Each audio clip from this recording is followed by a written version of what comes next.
자, 저는 오늘 본문의 말씀을 가지고 항무지에 핀 꽃, 제가 제목을 선택할 때 되게 고민이 되게 많았어요. 처음에는 이제 이 제목이 아니라 제목이 영어였어요. 근데 영어를 또 영어로 제목을 쓰면 기분 나빠하시는 분들이 되게 많을 것 같아가지고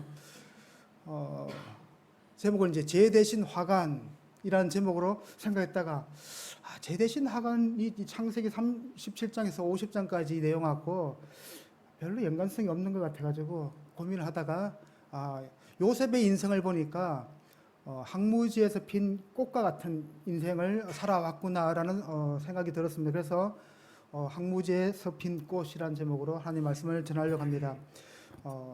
여러분들, 사람들은 이제 눈에 보이는 것을 많이 인정을 하고 눈에 보이는 것만 이제 믿으려고 하는 것이 보통 사람들의 생각인 것 같습니다. 그런데 우리 눈에는 보이지 않고 우리가 볼 수 없는 영역에 많은 것들이 존재함에도 불구하고 뭐예요? 안 보이니까 안 믿고 눈에 보이는 것만 추구하고 따라가려고 하는 그런 삶이 보통 우리 인간의 삶이 아닌가라고 생각이 됩니다. 그런데 우리 이제 육체적인 한계 때문에 제한이 있지만은, 그러나 우리가 멀리 있는 것을 볼 수 있는 방법이 있습니다. 우리가 지금 우주도 보고 뭐예요? 우리가 지구 밖으로 나가지는 않지만은 지구 밖에서 일어나는 많은 그 행성들, 그 다음에 뭐예요? 태양들도 우리가 볼 수가 있잖아요. 우리 눈에 안 보이는 것, 우리가 연약해서 못 보는 것은 뭐예요? 망원경을 통해서 우리가 관찰할 수 있습니다. 그런데 멀리 있는 것 우리가 볼 수 없는 것이 아니라 정말로 우리 주변에 있는 아주 미세한 것도 뭐예요? 우리 눈의 한계 때문에 안 보이는 것이 있습니다. 그런데 그런 것을 어떻게 봐요? 현미경을 통해서 아주 디테일하게 세밀하게 관찰할 수 있습니다. 그런데 멀리 있는 것은 망원경을 통해서 볼 수 있고, 정말 아주 작은 것은 뭐예요? 현미경을 통해서 우리가 볼 수 있는데, 근데 우리가 살아가고 있는 이 인생은 너무나도 복잡하고 너무나도 미묘합니다. 그래서 우리가 이제 볼 수 없는 영역, 그리고 우리가 이 세상이 하나님께서 창조하신 세상으로부터 너무나도 많이 왜곡되어 있는 이 세상 가운데서 어떻게 하면 바른 인생을 살아갈 수 있을까? 우리 눈에는 보이지 않지만은 우리가 실제적으로 경험하지는 못하지만은, 그러나 뭐예요? 실존하고 계시는, 그럼에도 불구하고 우리 눈에는 보이지 않지만은 그럼에도 계시는 하나님을 우리가 어떻게 믿으면서 삶을 살 수 있겠습니까? 그때 우리에게 필요한 것이 바로 믿음의 눈입니다. 믿음의 눈이 있을 때 우리가 왜곡된 우리들의 삶의 방식을 바로 잡을 수 있다라고 성경은 우리들에게 말씀을 하고 있습니다. 여러분들, 창세기 37장에서 50장까지는 바로 어떻게 보면 야곱의 이야기 속에 있지만은 그 주인공이 바로 요셉입니다. 그런데 성경에 보면 요셉은 기공자였습니다. 그 형들한테 많이 싸가지 없다라고 형들이 계속 얘기해. 저 자식은 정말 싸가지가 없어. 형을 아주 우습게 생각해. 근데 우리 아버지는 왜 쟤만 이뻐해? 어떻게 보면 요셉은 아버지 야곱에게 특별한 사랑을 받았던 사람이다라고 성경은 우리들에게 말씀하고 있습니다. 여러분들, 창세기 37장 3절에 보시면 요셉은 노년에 얻은 아들이므로 이스라엘이 여러 아들들보다 그를 더욱 사랑했다라고 성경은 말씀하고 있습니다. 그래서 야곱이 요셉을 사랑하는 방식을 어떤 모습으로 보여줬는가 하면 채색 옷을 입혔다라고 성경을 이야기합니다. 다른 형제들에게는 채색 옷을 입히지 않았습니다. 지금으로 말하면, 옛날 조선식으로 말하면 아주 비단 옷, 색깔이 들어가 있고 그런 좋은 옷을 입혔습니다. 그래서 다른 형제들보다 라헬이 낳은 아들, 첫 번째 아들 요셉을 특별히 사랑해서 티가 나는 옷, 차별이 되는 그런 옷을 입혔다라고 성경 이야기하고 있습니다. 그런데 뭐예요? 아버지가 요셉을 사랑하면 사랑할수록 형들은 뭐예요? 이 요셉을 미워했다라고 성경 이야기하고 있습니다. 여러분들 37장 4절도 보시면 그의 형들이 아버지가 형들보다 그를 더 사랑함을 보고 그를 미워하였다라고 성경은 우리들에게 말씀하고 있습니다. 5절도 보시면 요셉이 꿈을 꾸고 자기 형들에게 말하며 그들이 더욱 그를 미워했다라고 성경은 우리들에게 말씀하고 있습니다. 그리고 30장 8절도 보시면 그의 형들이 그에게 이르되 내가 참으로 우리의 왕이 되겠느냐, 참으로 우리를 다스리게 되겠느냐 하고 그의 꿈과 그의 말로 말미암아 그를 더욱 미워했다라고 성경은 우리들에게 말씀하고 있습니다. 이 미움의 정도가 더욱더 깊어졌기 때문에 37장 11절은 그의 형들은 시기하되 그의 아버지는 그 말을 간직해 두었다라고 이야기합니다. 그런데 어느 날 이제 요셉의 형들은 이제 양들이나 목축업을 하는 사람이기 때문에 어떤 지역을 또 돌아다니면서 이제 목축을 합니다. 그래서 이제 아버지가 이제 요셉을 불러서 야, 네 형들이 양들을 잘 먹이고 있는지, 소를 잘 키우고 있는지, 소가 잘 크고 있는지 보고 오라고 이제 형들에게 보냅니다. 그래서 이제 음식물을 싸서 이제 요셉을 통해서 보내는데 어떤 지역에 있다라는 소식을 듣고 갔는데 아무리 찾아봐도 없는 거예요. 그래서 이제 주변에 있는 사람들에게 여기서 양들을 치던 10명의 남자들을 못 보셨나요? 이러니까 그들이 도단으로 갔다라고 합니다. 그래서 이제 요셉이 다시 도단으로 갑니다. 그런데 멀리서 그의 형들이 요셉을 바라보죠. 저 꿈꾸는 놈이 오는구나. 저놈을 우리가 죽여버리자.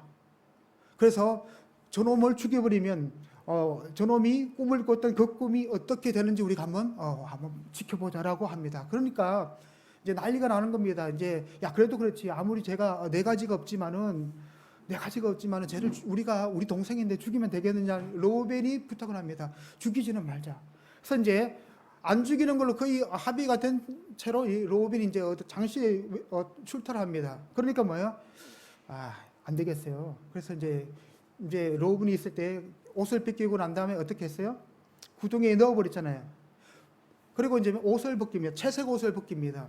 어떻게 보면 이 채색 옷을 벗겼다는 것이 이 요셉의 인생에서 엄청난 바닥을 치는 삶이었습니다. 그가 사랑받고 있다는 사실을 보여주는 것이 바로 이 채색 옷이었습니다. 그가 귀하게 자랐다는 것을 보여주고 있는 것이 바로 이 채색 옷이었습니다. 그런데 뭐요? 채색 옷을 벗기고 구덩이에 던져버리니까 그는 더 이상 잊혀진 사람들이 기억하지 않는 그런 존재가 되었습니다. 사람들에게 기억되지 않는 존재. 제 설교 제목의 영어 첫 번째 forgotten, 잊혀진 존재가 되었습니다.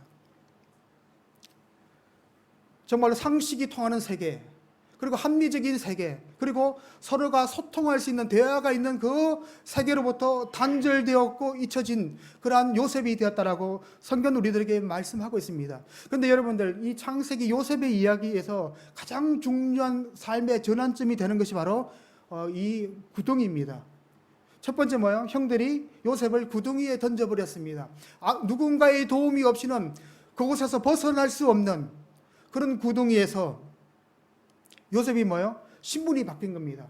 귀한 아들에서 잊혀진 존재, 아무도 그를 기억하지 않는 존재가 되었습니다. 여러분들, 사람들이 가지고 있는 두려움 중에 하나가 뭔가 하면 잊혀지는 사람이 되는 겁니다. 아무도 나를 기억해 주지 않아. 내가 이렇게 뻗어시 살고 있는데 아무도 나한테 연락하는 사람이 없어. 저도 어떻게 보면 잊혀진 존재입니다. 아무도 연락을 안 해줘요. 전화 일주일에 이렇게 있잖아요. 일주일에 가는데 전화 한 통 해주는 사람이 없어요. 있어요.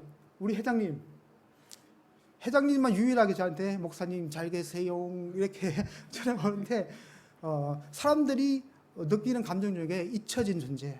나는 사람들이 나를 아무도 기억해 주지 않는구나. 거기에 대한 두려움이 있습니다. 어떻게 보면 모든 사람의 시선을 받았던 이 요셉이 채색 옷이 벗겨지고 구덩이에 빠졌을 때에 바로 나의 모든 꿈도 하나님께서 주신 그 약속도 이제 끝이구나. 아무도 나를 기억해 주지 않는구나 라고 생각하면서 요셉은 두려워했을 겁니다. 근데 뭐예요? 요셉이 팔리지요. 팔려서 이제 어떻게 되는가 하면 바로의 신하 이 집에 노예로 팔립니다. 자, 그래서 뭐예요? 집에서 열심히 일을 하고 있습니다. 그리고 요셉이 하는 일마다 그가 39절을 보시면 39장에 보시면 요셉이 이끌려 애굽에 내려가매 바로의 신하 친위대장 애굽 사람 보디발이 그를 그리로 데려간 이스마엘 사람의 손에서 요셉을 샀다라고 하면서 이제 노예로 전락하는 거죠. 잊혀진 존재가 아니라 이제는 어떠한 꿈도 꿀 수 없고 자기가 하고 싶은 어떠한 것을 스스로 할 수 없는 그런 존재가 되었습니다. 그런데 39장 2절에 보시면 정말 놀라운 이야기가 나옵니다. 요셉의 생각에는 나는 이제 버림받은 존재, 아무도 나를 기억하지 않는 존재, 아무도 나를 생각해 주지 않는 그런 존재로 남았음에도 불구하고 39장 2절은 이렇게 우리들에게 말씀하고 있습니다. 여호와께서 요셉과 함께 하심으로 그가 형통한 자가 되어 그의 주인 애굽 사람의 집에 있었다라고 성경 이야기하고 있고, 그 다음 절이 더 놀랐습니다. 그의 주인이 여호와께서 그와 함께 하심을 보며 또 여호와께서 그의 범사에 형통하게 하심을 보았다라고 얘기합니다. 정말로 뭐예요? 노예가 되었음에도 불구하고, 잊혀진 존재가 되었음에도 불구하고 뭐예요? 하나님이 요셉과 함께 하셨으니까 요셉을 통해서 뭐예요? 보디발의 집이 형통케 되는 그런 경험을 하게 되는 겁니다.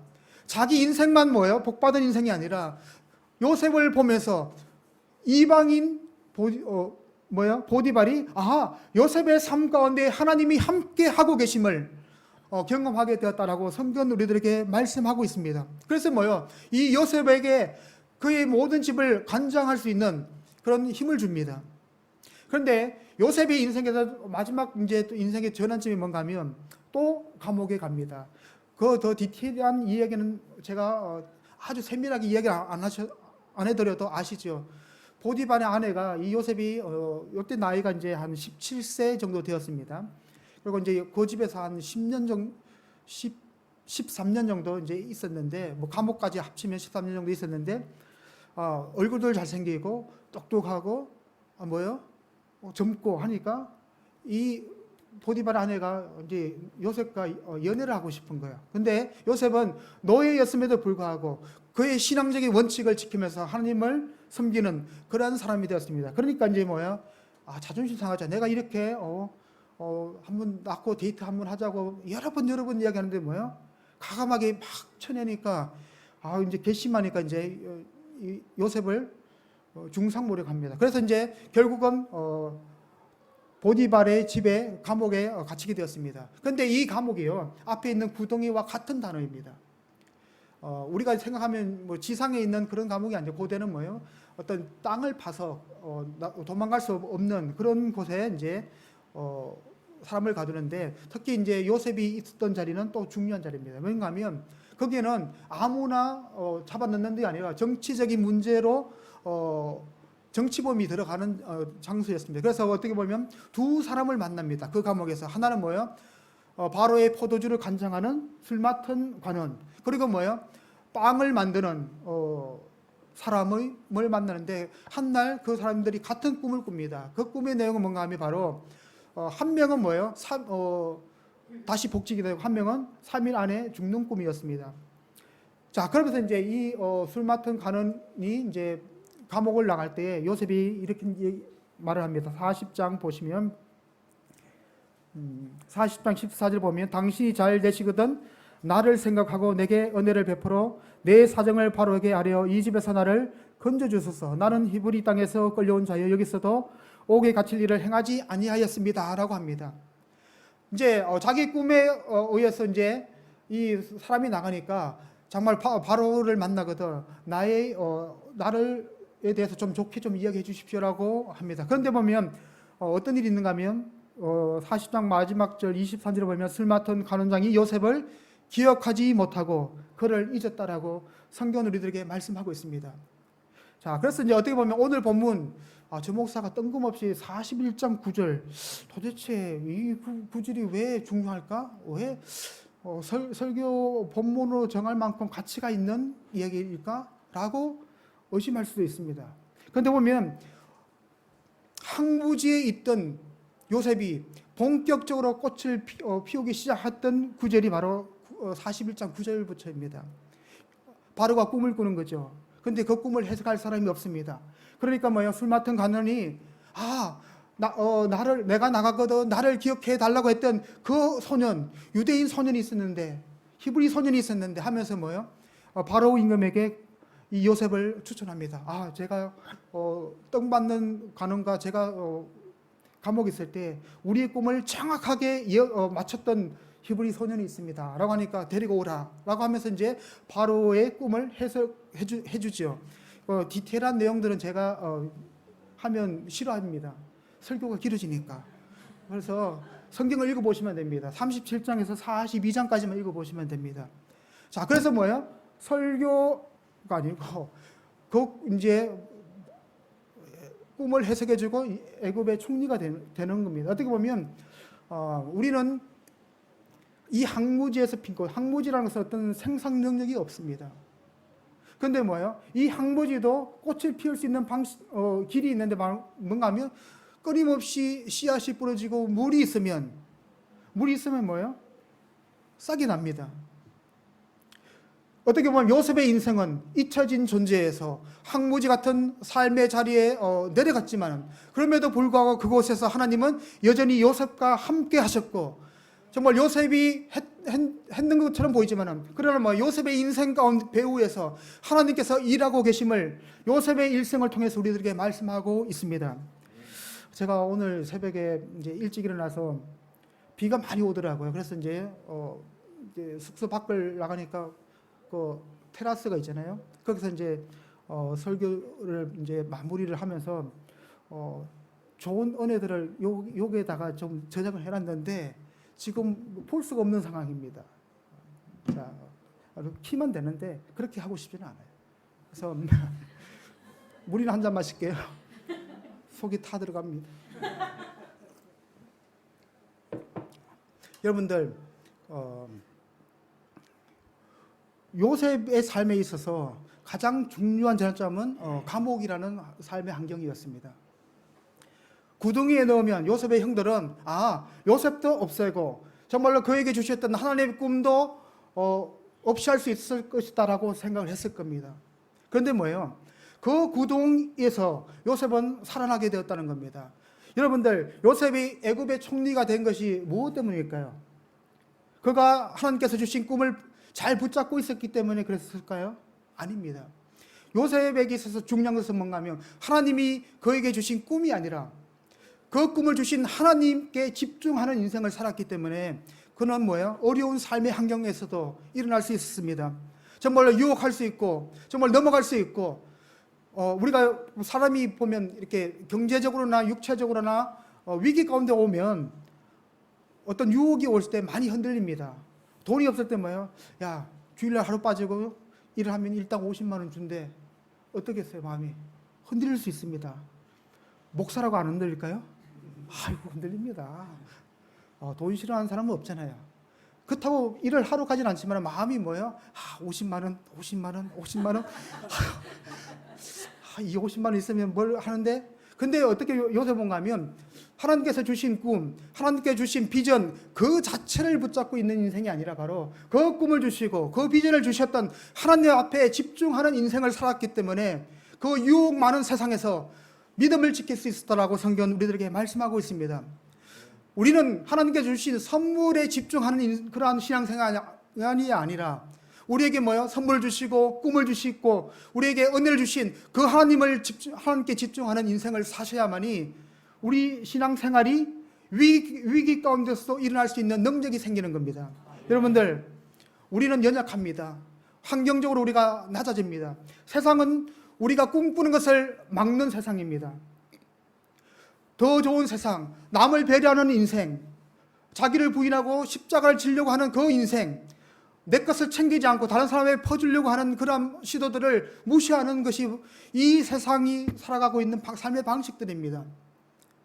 정말로 이기적이고 자기 것을 채우려고 하는 이런 세상 가운데서도 나누고 섬길 수 있는 그 방식은 바로 우리를 하나님의 귀한 자녀로 삼아주신 그분의 성품을 닮아갈 때에 우리가 믿음의 삶을 선택할 수 있고 살아갈 수 있다라고 성경은 이야기하고 있습니다. 세상은 끊임없이 하나님께서 우리들에게 입혀주신 하나님의 자녀라는 고귀한 채색 옷을 벗기려고 합니다. 그러나 세상은 그렇게 하지만 우리는 그러한 것을 하나님을 바라보면서 우리에게 주신 귀한 사명, 우리에게 주신 귀한 은혜를 붙잡을 수 있다라고 성경은 우리들에게 말씀하고 있습니다. 설교가 벌써 한 15분, 20분 되어가죠. 네. 너무 걱정하지 마세요. 설교 설교 길게 하는 것이 절대 은혜가 안 됩니다. 여러분들 가장 좋은 설교가 무슨 설교인가요? 짧은 설교입니다. 짧은 설교. 삶의 요지는 뭔가 하면, 제가 이야기 드리는 요지는 뭔가 하면, 우리의 삶의 처지가 어떠하든지 간에, 우리가 풍부에 차든지 우리가 빈곤에 차든지, 우리는 누구를 붙잡아야 돼요? 누구를 바라봐야 돼요? 우리 환경을 보는 것이 아닙니다. 하나님을 의지하고 하나님을 신뢰하는 그런 인생을 살아가시기를 주 이름으로 부탁을 드립니다. 하나님이 우리와 함께 하십니다. 여호수아에게도 동일하게 이야기하십니다. 두려워하지 마라. 내가 모세와 함께 있었던 것처럼 너와 함께 하리라라고 말씀하셨습니다. 그리고 다윗의 시편 23편에도 보면 사망의 엄침한 골짜기를 다닐지라도 내가 해를 두려워하지 않을 것은 주께서 나와 함께 하십니다라고 고백을 하고 있습니다. 우리의 최고의 함께 하심, 임마누엘 되시는 예수 그리스도를 우리가 바라보면서 우리가 환경을 의지하지 말고, 환경을 바라보지 말고, 우리에게 우리 삶을 은혜롭게 하시는 하나님을 바라보는 삶을 사시기를 주의 이름으로 부탁을 드립니다.